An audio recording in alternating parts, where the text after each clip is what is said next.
think this is a big sapphire. One big sapphire stone.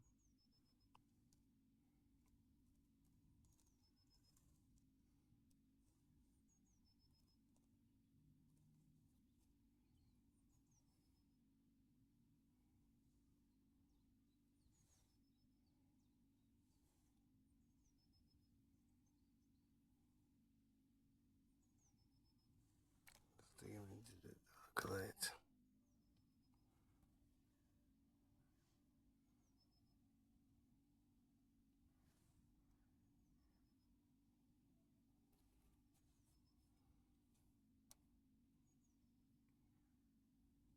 As you can see. If this was red, you would call it ruby. Look, but it looks like this actually have a little stone in this spot here. But this is sapphire.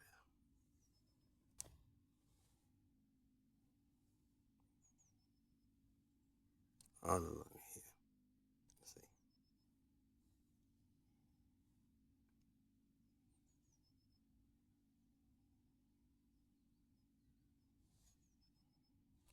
That metal you see there is caused by they use the foil to test for hardness. And all I do, where did